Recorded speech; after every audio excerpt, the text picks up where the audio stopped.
음, 24쪽 펴보세요. 24쪽.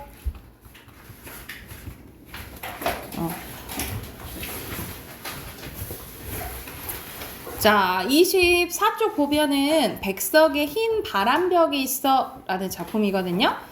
백석은 일제강점기 때 생각하시면 되고, 우리 앞에서 윤동주는 반성하고 막 자기 성찰하는 시 많이 썼다 했잖아요. 그치? 근데 백석은 보통 가족과 관련된, 우리가 일제 때는 우리나라에서 말 그대로 좀 살기가 힘들잖아요. 그치? 그래서 뭐 예를 들어서 일본으로 간 사람들도 있고, 막 만주지방, 막 러시아로 막 가서 막 뿔뿔이 흩어져서 사는 경우가 많았어요. 그래서 말 그대로 가족 공동체가 해체되고, 고로 가족 공동체 크게 생각하면 우리 민족이잖아요. 그치? 이 민족 공동체가 해체됐는데 이것을 다시 우리가 같이 회복됐으면 좋겠다. 이런 시를 조금 많이 썼다라고 보시면 되고, 요거는 그래도 가족보다 그래도 좀 자기 이야기를 조금 쓴 시라고 생각하시면 될 것 같아요.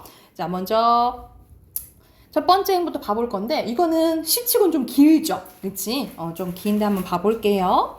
오늘 저녁 이 좁다란 방에 흰 바람벽에 어쩐지 쓸쓸한 것만 오고 간대요. 그러니까 말 그대로 이 하얀 벽에 뭐가 쓸쓸한 것이 왔다 갔다 한다 이 말이야. 그러면 쓸쓸하다라는 것은 약간의 화자의 정서가 반영되어 있다라는 것을 알 수 있겠죠. 이 사람은 지금 좀 쓸쓸한 상황인 거예요. 그지? 이 흰 바람벽에 희미한 15촉 전등이 지치운 불빛을 내어던지고, 자, 불빛이 그냥 불빛이 아니고 지친 불빛이라고 나와있네. 그치? 사람처럼 표현했어요. 의인법. 때긁은 다 낡은 무명서치가 어두운 그림자를 씌우고, 그래서 여기서는 뭐 흰, 어두운, 약간 시각적 심상 주로 나오죠. 그죠? 그리고 또 달디 단 미가 따끈한 촉각, 감주나 한 잔 먹고 싶다고 생각하는 내 가지가지 다양한 외로운 생각을 헤매인데, 그래서 이런저런 생각하는 지금 쓸쓸하고 외로운 상황인 거예요. 그렇죠?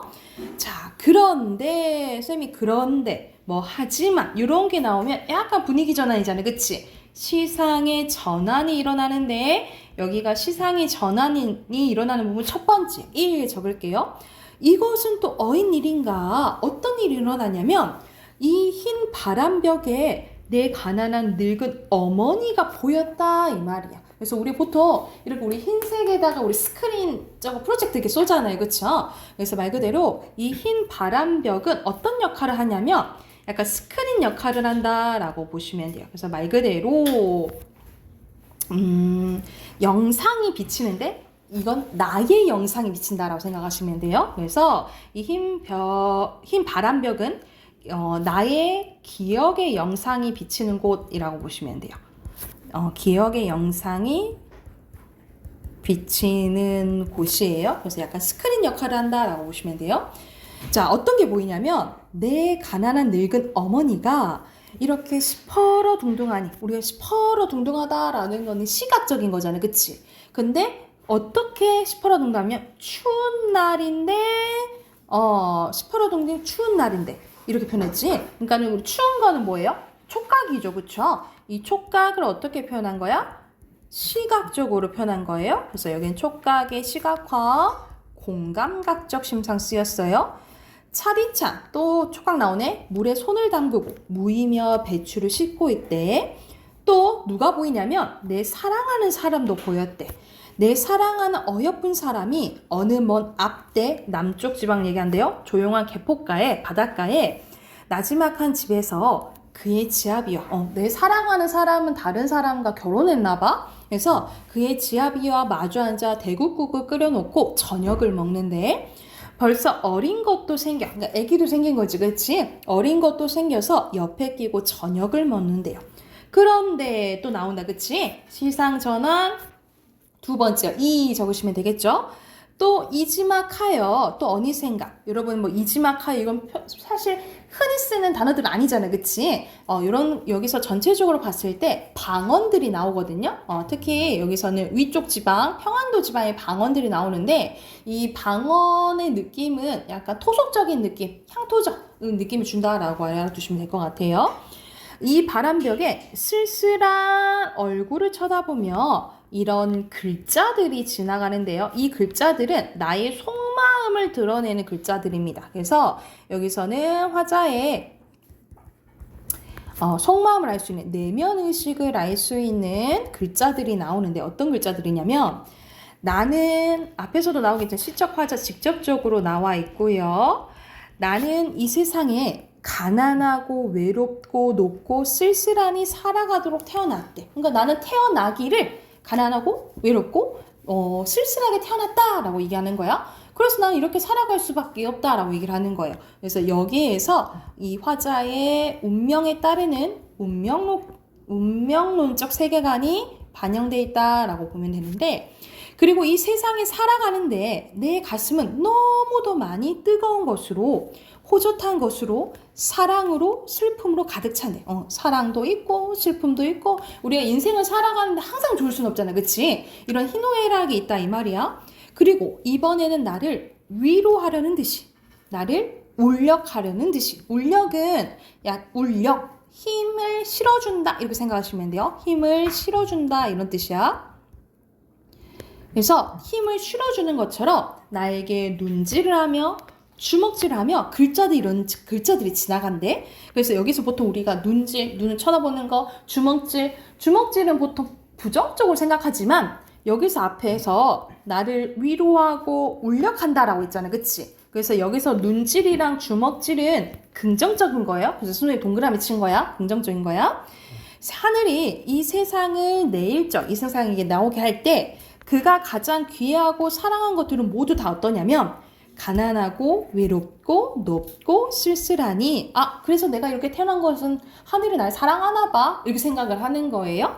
그리고 언제나 사랑과 슬픔 속에 살도록 만든 것이다. 조생딸과 바구지고가 짝새와 당나귀가 그러하듯이, 그리고 또 프랑시스잠과 도연명과 라녀 마리아 릴케가 그러하듯이 얘네들은 유명한 시인들이거든요. 특히 이제 자연에 대해서 이야기한 시인들이에요. 그래서 이러한 시인들이 그러듯이 나도 그렇게 태어났어. 그래서 아무리 이제 힘들어도 순하면서 힘내면서 살아가보자라는 의지를 조금 다지는 시라고 보시면 될 것 같아요. 그럼 위로 올라가서 정리된 거 한번 봐봅시다. 자, 자유시 서정시고요. 주제는 고단한 삶 속에서도 고결함이 일치하는 삶의 의지 드러나요. 특징 첫 번째, 화자의 내면 의식에 따라서 시상이 전개되고요. 흰 바람벽을 뭐처럼? 스크린처럼 활용했다라고 보시면 될 것 같아요. 자, 밑에는 화자의 태도 나와 있거든요. 현실에서 소외된 처지로 인해 외로움에 잠겨 있다가 자기 위안을 하면서 어떤 의지? 현실 극복 의지를 보여주고요.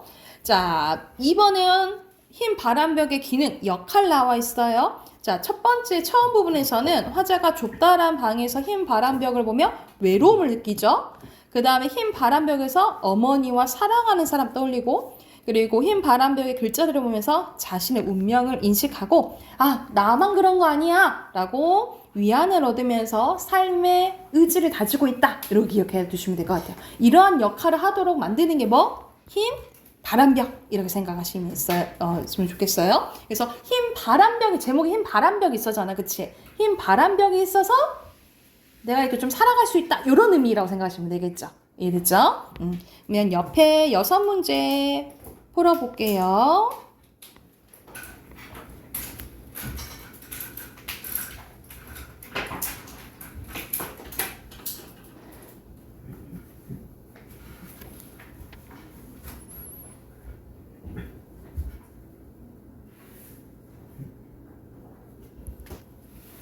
이제 다 했나요? 네.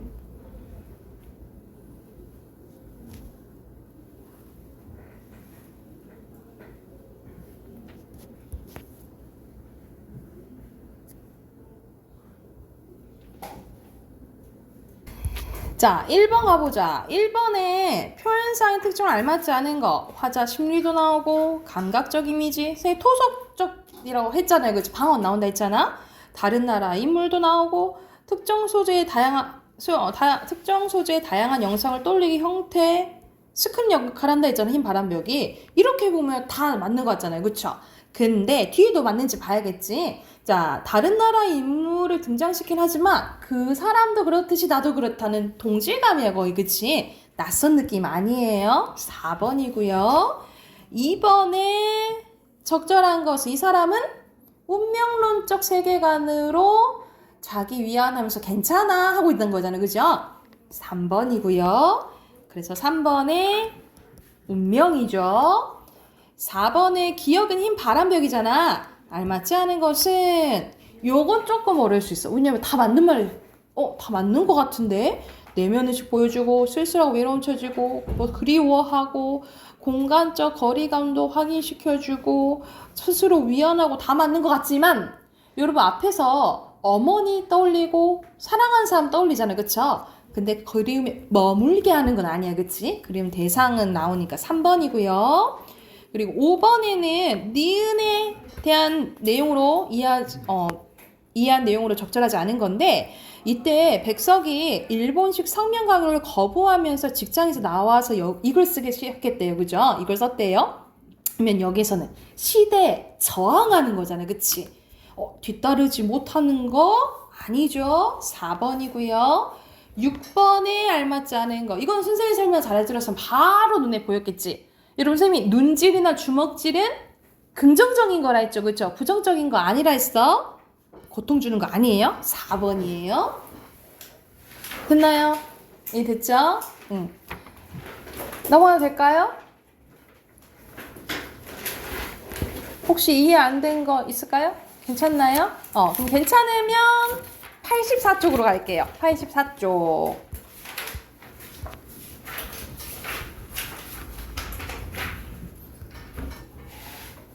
자, 84쪽으로 가면 공선옥의 명랑한 밤길이라는 작품 나오거든요. 밤길이 명랑하대. 왜 이제 명랑하다고 했는지 항상 제목, 소설은 특히 제목의 의미가 많이 담겨져 있으니까 제목의 의미 유의하면서 볼 건데, 먼저 정리된 거 봐볼게요. 오른쪽 봐봐.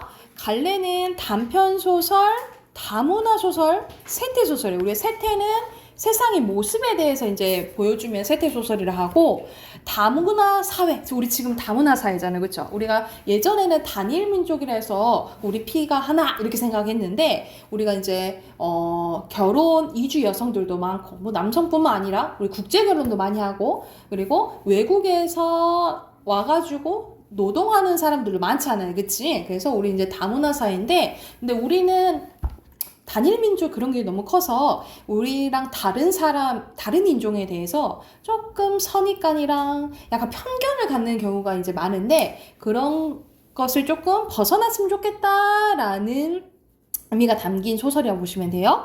시점은 1인칭 주인공 시점이고요. 시대는 2000년대, 최근이죠. 그리고 주제는 소외되고 상처받은 사람들의 삶의 모습과 현실을 돋보는 의지고, 특징 첫 번째, 날씨 묘사를 통해서 인물의 심리를 표현했고요. 소외된 사람들의 이야기를 사실적으로 표현했다라고 보시면 될 것 같아요. 그러면 본문 바로 가볼게. 무공의 채소예요. 이 부분이 이제 어떤 부분이냐면, 주인공인 여자입니다. 여자인데 이 사랑하는 사람한테 채소를 길러다 갖다 줘요. 근데 남자가 뭐라 하냐면, 무공이고 뭐고 이제 그만 가져오세요. 남자는 바라지 않아. 그래서 이 무공의 채소는 내가 남자한테 해줄 수 있는 게 요거밖에 없어 주는 거거든요. 그래서 이 무공의 채소는 잘못 적었다. 남자를 향한 나의 마음, 나의 사랑을 의미해요. 그래서 뭐라 하냐면, 여자가 나는 당신에게 이 채소를 갖다 주기 위해 지난 봄 내내 마당을 일구어 텃밭으로 만들었어요. 텃밭을 일구는 동안 손에 피가 나기도 했죠. 나는 연희 씨한테, 나 이름이 이제 연희야. 연희 씨에게 손에서 피가 나도록 텃밭을 일구라고 한 적 없어요. 이게 남자가 이렇게 얘기를 해. 그래서 둘이 만나다가 이제 갈등이 이제 빚어집니다. 그래서 이 중략 다음에 이제 여자가 남자 집에 가서 이제 남자한테 막 하는 말이야. 그래서 여자가 뭐라 하냐면, 장치된 설정이다 하여간요, 난 누구처럼 mp3가 있는 것도 아니고 당신에게 노트북을 사줄 수도 없어요. 내가 당신에게 해줄 수 있는 거, 줄 수 있는 건 무공의 채소뿐이었어요. 나를 가지고 장난치지 마세요. 나는 이제 겨우 21살이에요. 나이가 이제 어리잖아? 지금 어떤 상황이냐면 남자는 원래 서울에서 살던 사람이야. 이제 서울에 살던 사람인데 이제 시골로 오게 된 거야. 시골로 가서 두 사람을 만나게 됐는데 이제 이 얘기를 합니다. 21살 처녀에게 이러시면 죄받겠죠? 더군다나 당신은 배울 만큼 배운 사람이고 비록 노트북 없으면 못 쓰지만 이런 집도 구해서 글을 쓰고 하는 사람이잖아요. 심장은 격렬하게 떨려왔지만 나는 최대한 천천히 그리고 또박또박 말했습니다. 그랬더니 남자가 이제 본색을 드러내. 남자가 뭘 하냐면 야, 그동안 내가 너한테 얼마나 잘해준대 이래? 너 올 때마다 내가 음식 해주고 음악 들려주고 했던 거 생각 안 나? 생각난다면 이러면 안 되지. 네가 이러는 거 행패 부리는 거야. 행패 부리지만 너만 부릴 줄 알아? 나도 부릴 줄 알아. 하지만 내가 언제 너한테 행패 부린 적이나 있어? 단적인 예로 정미소 것만 해도 그래. 내가 만약 이제 나쁜 맘만 먹었어도 정미소 지날 때 너 가만 안 뒀지. 그런데 나 너한테 한 번도 험하게 안 했잖아. 그리고 내가 굳이 너 같은 애까지 이렇게 막 막말을 해? 너 같은 애한테까지 깊은 속 얘기할 필요가 없어서 안 했는데 내가 잘 나가는 사람 같아 뭐 이런 데서 이러고 있겠냐? 나도 누구처럼 여건만 된다면 너 같은 되먹지 못한 계집애한테 뭐 이러지 막 막말을 해. 상처 주는 말을 해. 이런 수모를 당할 사람이 아니란 거 나 알아? 야, 내가 아무리 이런 집에서 이렇게 산다고 그래. 네 눈에 내가 거지로 보이냐? 이거 필요 없으니까 가져가. 재수없어. 하고 이제 이렇게 막 상처 주는 말을 해요. 나는 남자가 내던진 비닐봉지에 쏟아져 나온 나의 고추와 상처와 치커리와 가지를 수습했다. 손이 심하게 떨리고 심장은 그보다 더 떨렸다. 눈물은 나오지 않았대. 그때 후두둑 비가 쏟아지기 시작했대요. 아까 전에 특징 첫 번째에서 날씨가 인물의 심리를 드러내게 주기도 한다 했잖아요. 그치? 그래서 이렇게 비가 내리기 시작하는 것은 상처받은 나의 심리를 드러냈다라고 보시면 되겠죠. 나의 약간 슬픔, 뭐 절망감 이런 것들을 드러냈다라고 보시면 될 것 같아요. 내가 비에 젖어 이제 걸을 때 그 남자 집에 와가지고 이제 나와서 이제 걷습니다.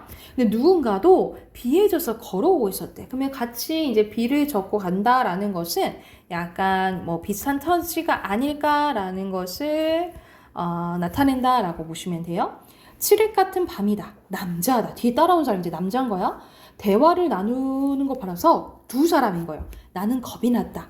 남자 집으로 갈 때는 내가 막 갈 때는 악에 바친 어떤 기운 때문에 무서움증도 느끼지 못했는데 그러나 돌아오는 길은 무서웠다. 나에게 융단 폭격 같은 말 폭격을 퍼부어대던 남자가 무섭고 칠흑 같은 밤이 무섭고 내 뒤에 오는 누군가가 무서웠다. 나는 세상이 무섭다는 것을 그날 밤 뼈저리게 체험했는데 나는 소리 없이 뛰었다. 그제야 눈물이 앞을 가렸다. 눈물 앞을 가려 발을 헛디뎠다. 신발이 벗겨지고 뭔가 날카로운 것이 발바닥에 찔렀다. 정미소 안으로 몸을 숨긴 뒤에야 나는 채소 봉지를 놓친 것을 알았는데 남자들이 정미소 앞에 딱 멈췄대.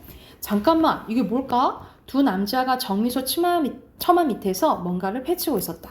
나는 어둠 속에 몸을 바짝 숨기고 있었다. 깐쭈 이렇게 불러요.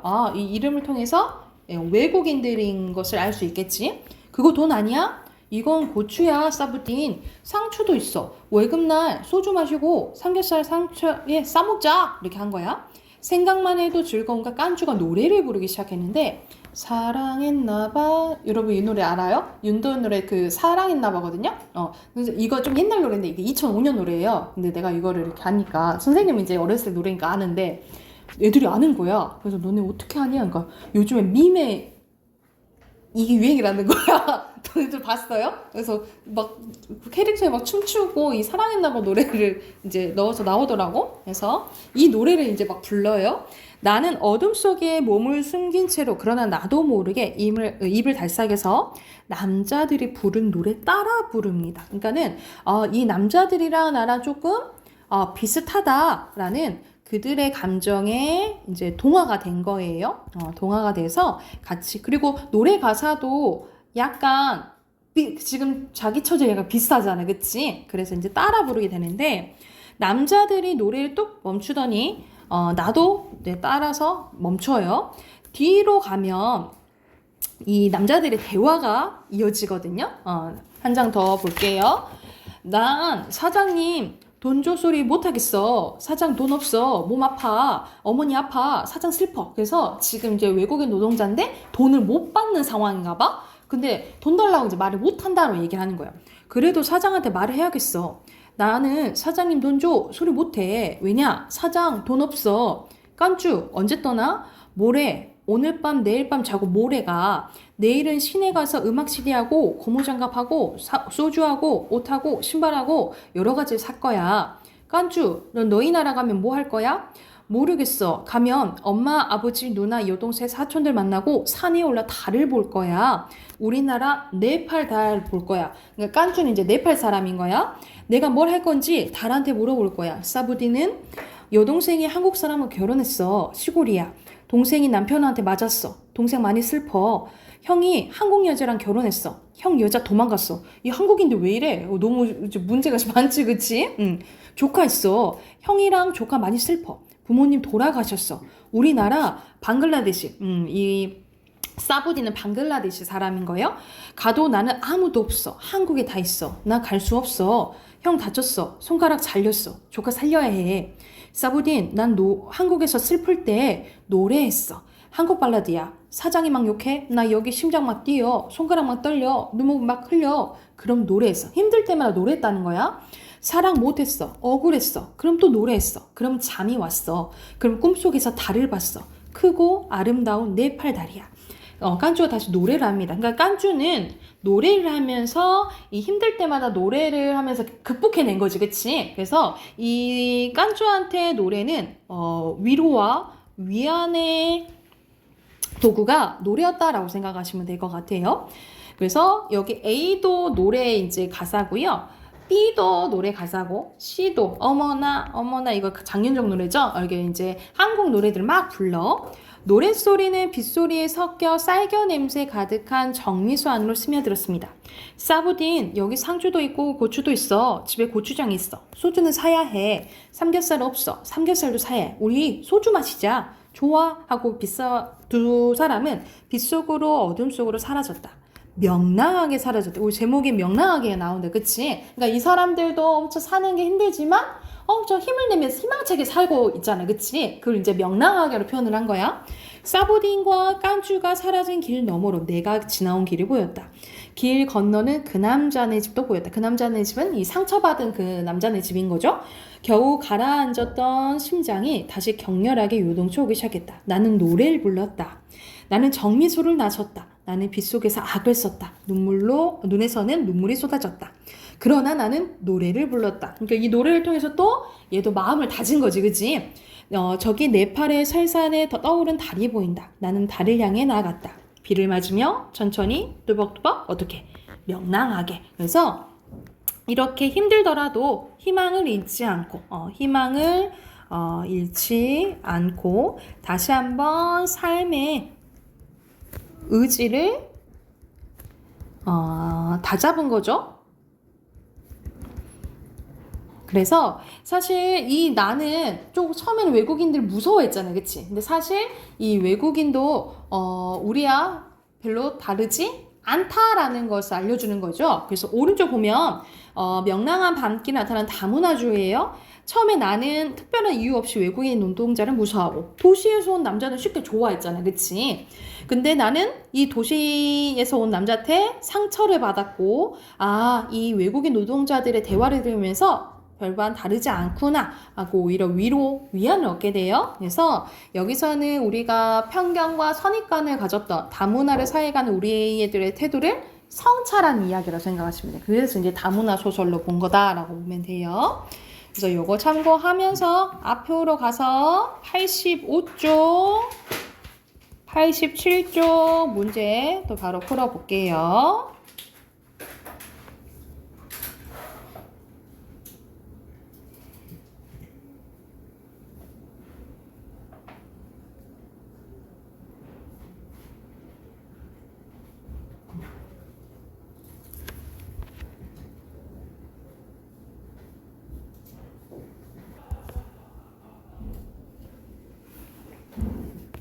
자, 1번 봐보세요.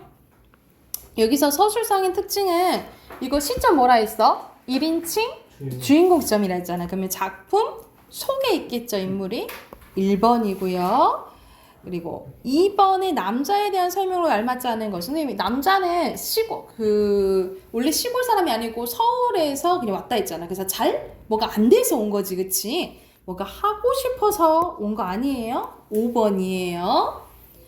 자, 3번 갈게요. 무공의 채소에 대한 설명으로 알맞지 않은 건데, 자, 내가 놓쳤던 이 채소를 깐쭈와 싸블이 줍잖아, 그치? 근데 깐쭈와 싸블이는 나의 존재 모르잖아요? 새롭게 친밀한 관계 형성된 거 아니에요? 3번이고요. 자, 4번은 쌤이 이거 표시해줬죠? 여기 후드득 비가 쏟아지기 시작했다. 문장 쓰라 했으니까 이거 다 전체 쓰시면 돼요. 그리고 5번에 남자 집에서 돌아오는 길인데 남자 집 갈 때는 악에 바친 기운 때문에 무섬증 느끼지 못했다 그랬잖아. 그치? 그러니까 요거랑 상반되죠. 그쵸? 3번이에요. 됐을까요? 뒤로 넘겨서 자 1번의 배경에 대한 설명을 여기선 적절한 겁니다. 집을 보면 상처가 떠오르죠? 5번이고요. 2번에 여러분 2번 문제는 여러분의 이 선입관과 편견을 확인할 수 있는 문제예요. 여기서 알맞지 않은 것은 여기서 깐쭈와 이 싸버리는 외국인 노동자이긴 하지만 평안할 수 없는 처지인 건 알 수 없어. 뭐 불법 치료제 이런 거 모르잖아. 그치? 4번이에요. 그리고 3번에 제목 들어가게 명랑하게 쓰시면 되고요. 자, 4번은 여기서는 이 외국인 노동자들과 함께 아무리 조금 힘들어도 희망차게 조금 명랑하게 살아가보자 요 의미인 거예요. 그치? 그러면 가장 가까운 것은 2번이랑 헷갈리면 안 돼. 5번이에요. 그리고 5번에 적절한 거. 나는 남자랑 다시 잘해보려고 해요? 전혀 그런 거 아니지? 땡. 4번이고요. 6번에 두 글자죠. 뭐예요? 노래. 그렇지. 노래입니다. 됐나요? 혹시 선생님 넘어간 것 중에 질문 있을까요? 넘어도 될까요? 우리 마지막 문법 해봅시다. 오늘 할 부분이 137쪽 138쪽 할 차례죠. 138쪽 볼게요. 자, 선생님이 우리 저번 시간에 여기까지 했었고, 그치? 리을 탈락되는 단어가 있었고, 이 리을이 디귿으로 발음 나는 건 디귿으로 적는다 했죠, 그죠?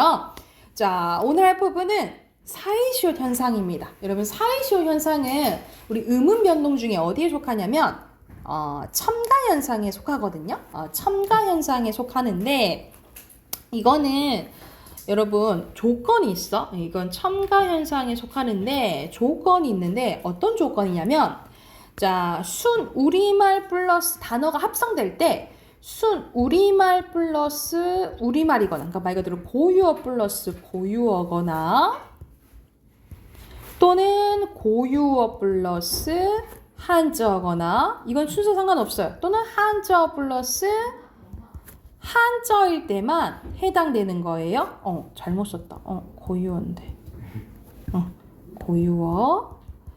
이때만 조건이 해당되고 한자어 플러스 한자어일 때는 일어나지 않는 현상이에요. 이게 어떤 이제 현상이냐면 자, 예시를 써주면 단어랑 이렇게 합쳐졌을 때 자, 우리가 생일 축하할 때 부르는 촛불 있잖아요. 그쵸? 우리가 초 플러스 불인데 우리가 촛불하고 뿔하고 뒤가 된 소리가 나요. 그치? 이 된 소리가 난다라는 거 알려주기 위해서 뾰롱 하고 사이시옷이 쓰이는 거예요. 이해됐죠? 또는 우리가 치아를 보호해주는 게 이거는 발음이 잇몸 이렇게 발음 나요. 그쵸? 잇몸 그러면 니은이 덧나요. 니은이 더 들어가. 이걸 나타내기 위해서 또 뾰롱 하고 뭐가 들어가? 사이시옷이 들어가는 거예요. 이해됐죠? 그리고 나무 플러스 잎인데 이거는 결과적으로 발음이 어떻게 나냐면 빨리 하면 나뭇잎 이렇게 나요. 나뭇잎. 그래서 이거는 니은이 덧나요. 니은이 더 생긴다 이 말이야. 이걸 나타내기 위해서 또 뭐가 들어가? 뾰롱 사이숏이 들어가요. 이해됐나요? 그래서 경우가 이렇게 세 가지가 있어. 된 소리가 나거나 니은이 덧나거나 니은이 덧날 때 사이시옷이 들어가는데 이거는 환경이 어떨 때? 고유어 플러스 고유어거나 고유어 플러스 한자일 때요. 한자 플러스 한자일 때는 아무리 뒤에 된 소리가 나고 니은이 덧나도 시옷 들어가 안 들어가? 안 들어간다 이 말이에요. 이해됐나요?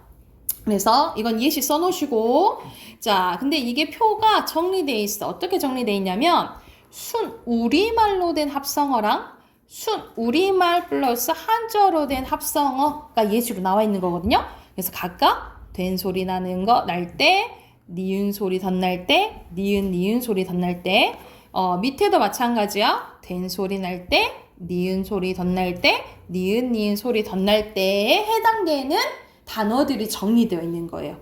근데 여기 부분이 여러분 어려워하는 게 왜 어려워하냐면 이게 한자인지 고유어인지를 구별을 못해서 왜냐하면 예를 들어서 나무 플러스 잎은 말 그대로 순 우리말 플러스 우리말이거든요. 그러니까 어떤 문제가 나오냐면 나뭇잎을 해놓고 이게 어디에 들어가 있냐를 고르는 거야. 그럼 얘는 1-3에 속하는 거죠. 이해됐죠? 1-3에 속하는 거야. 이해됐나요? 이런 식으로 단어가 어느 조항에 들어가는지를 잘 보셔야 되거든요. 그래서 뭐 순 우리말 뭐 보통 한자 보면 귓병 할 때 여기 병 우리 아픈 병 있죠. 이 병이 병자예요. 한자예요. 뭐 병이라든가 아니면 핏기 기운할 때 기 또는 기후자 훗날 제사가 한자예요. 이런 식으로 개가 한자야. 이런 식으로 뭐가 한자인지를 보셔야 돼요. 그래서 이건 좀 많이 좀 자주 봐야 돼. 알겠지? 근데 여러분 항상 뭐든지 뭐가 있어? 예외가 있죠. 선생님 아까 전에 한자 플러스 한자어는 사이슈가 안 들어간다 했지. 그치? 근데 예외적으로 6개가 시옷이 들어가요. 대표적으로 숫자와 수와 관련된 거. 숫자 원래 셈수에다 글자 자거든요. 숫자 횟수 이건 좀 수와 관련된 거. 그 나머지는 공간과 관련된 거예요. 곡간, 착간, 퇴간, 세방. 요것은 시옷이 들어간다라고 보시면 돼요. 그래서 숫자, 횟수, 곡간, 착간, 퇴간, 세방. 요것은 시옷이 들어간다. 이건 예외적으로 조금 외워두세요. 선생님이 별표 치는 걸 조금 외워야 된다 했지, 그치? 조금 외워두셔야 된다라고 보시면 되고. 이게 사이시옷 현상이에요. 그래서 조건 요거 기억해 두시면 되고요. 자, 32항으로 가볼게요. 32항은 두 말이 어울릴 적에 비읍 소리나 히읗 소리가 덧나는 거는 그냥 소리 나는 대로 적는데. 그래서 이건 비읍 소리가 나는 거, 히읗 소리가 나는 건데요. 자, 왜 이런 소리가 나냐면 예외적으로 여기 이건 조금 중세국어 관련된 건데 이거 우리가 먹는 쌀이잖아. 우리가 쌀이 예전에는 어떻게 썼냐면 읍쌀 이렇게 썼어요. 우리 먹는 쌀을 이렇게 썼었어. 그래서 우리가 그 해난 쌀을 원래 햇쌀이라고 안 하고 왜 햅쌀이라냐면 이 비읍의 잔재라고 생각하시면 될 것 같아요. 이 비읍 소리가 남기 때문에 우리가 햅쌀이라고 하는 거야. 그래서 근데 이거는 그 원인은 나와 있진 않고 결과적으로 그냥 비읍이 덧나는 거는 비읍으로 쓴다. 이거 정리해 놓은 거예요. 이해됐죠? 그리고 히읗 소리는 대표적으로 우리가 왜 수닭이라고 안 하고 왜 수탉이라 할까 하면 우리가 예전에는 히읗으로 끝나는 이걸 히읗 종성체언이라고 불렀어요. 히읗으로 끝나는 명사인 거야. 그래서 우리가 지금의 숫컷은 수의 컷 합쳐서 수컷, 암컷도 마찬가지지. 암컷도 암의 것 이렇게 합쳐서 암컷 이렇게 된 거예요. 그래서 자, 대부분 이렇게 히읗의 잔재로 축약돼서 거센 소리가 난다라고 생각하시면 될 것 같아요. 그래서 암탉, 그래서 암컷 이렇게 된다라고 보면 돼. 이것은 다 중세 때, 우리 예전에 15세기 때의 잔재다라고 생각하시면 될 것 같아요. 이해됐죠? 자, 그리고 밑에는 준말. 준말은 말 그대로 줄어든 말이야. 오우가 오로 끝나는 어간에 아어나 아엇이 어울려서 각각 와, 워와 왓, 왓이 되면 그냥 줄어든 대로 적는데 이거는 우리 앞에 모음 축약과 관련된 건데 선생님이 모음 축약은 따로 외울 필요 없다 그랬잖아. 그치? 그냥 줄어든 대로 자연스럽게 줄어든 거예요. 오른쪽 보면 봐봐. 이 왼쪽만 한번 예시 봐볼게. 꼬아는 줄어들어서 꼬아. 보았다는 보았다. 두어는 두어. 쏘았다는 쏘았다. 이렇게 줄여서 쓸 줄 알아야 된다 이 말이야. 이건 굳이 이렇게 외울 필요는 없고요. 뭘 외워야 되냐면 40항 별표 40항. 자, 이거는 뭐냐면 어간 끝 음절에 하가 오면 아가 줄고 히읗이 다음 음절과 어울려서 거센 소리가 될 때는 거센 소리를 적는데 이게 무슨 말이냐면 여러분 간편하다, 간편하게 그러니까 하가 나오잖아요. 그치? 근데 이건 조건이 있어요. 앞에 여기 니은이 왔고 리, 이응이 왔고 아, 그리고 여기서는 우가 왔고 니은이 왔지. 그치? 자, 얘네들의 공통점은 울림 소리예요. 자, 만약 앞에 하 앞이에요. 하 앞에 만약 울림 소리가 오잖아요. 그러면 아만 없어져.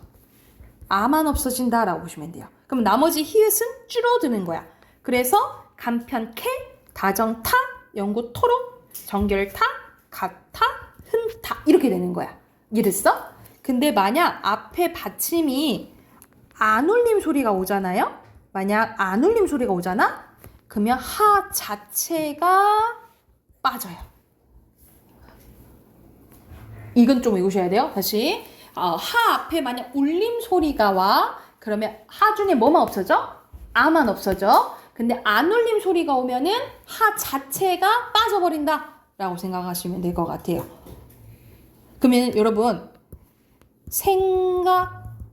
생각하건대가 줄어들면 뭘까? 생각컨대? 컨대? 기억이 뭐예요? 기억은 안 울림 소리지.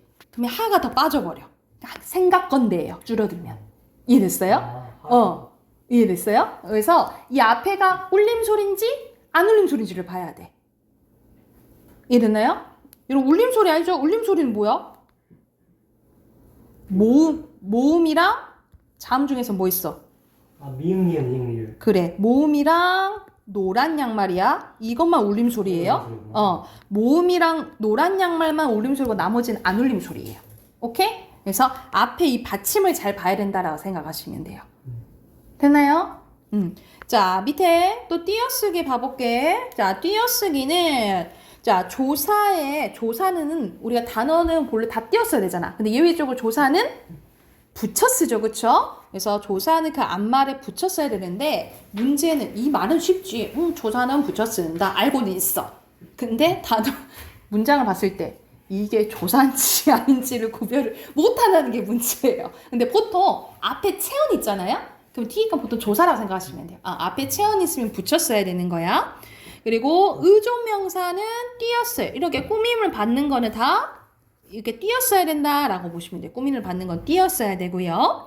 단위를 나타내는 명사도 다 띄었어요. 그래서 한 개, 두 개 할 때도 다 띄었어야 돼. 다만 순서를 나타내는 경우나 만약 숫자랑 어울렸을 때는 붙여 쓰는 거 가능. 원래는 띄었어야 되지만 붙여 쓰는 거 가능인 거예요. 그리고 수를 적을 때는 만 단위로 띄어쓰고요. 두 말을 이어주거나 열거할 적에는 다 띄었어야 돼요. 그래서 국장 겸 과장 이런 식으로 다 띄었어야 되고 근데 단음절로 된 단어가 연이어 나타날 적은 붙여 쓰는 거 가능. 이건 뭔 말이냐면 원래 원칙은 여러분 좀 더 큰 거 다 띄었어야 돼. 그치? 다 띄었어야 되는데 단음절이란 건 한 글자 한 글자 한 글자 한 글자 이렇게 오잖아. 그치? 그럴 때는 요렇게 붙여 쓰는 거 가능하다 이 말이야. 이해됐나요? 그러니까 원칙은 띄어 쓰지만 붙여 쓰는 거 가능인 거예요. 그러니까 원래는 다 띄어 써야 되지만 허락해준다. 요 말이라고 생각하면 돼. 이해됐나요? 그러면 우리 양쪽에 문제 한번 풀어볼까요? 17번부터 26번까지 풀어볼게요. 26번까지 풀고 답 확인해 볼게요.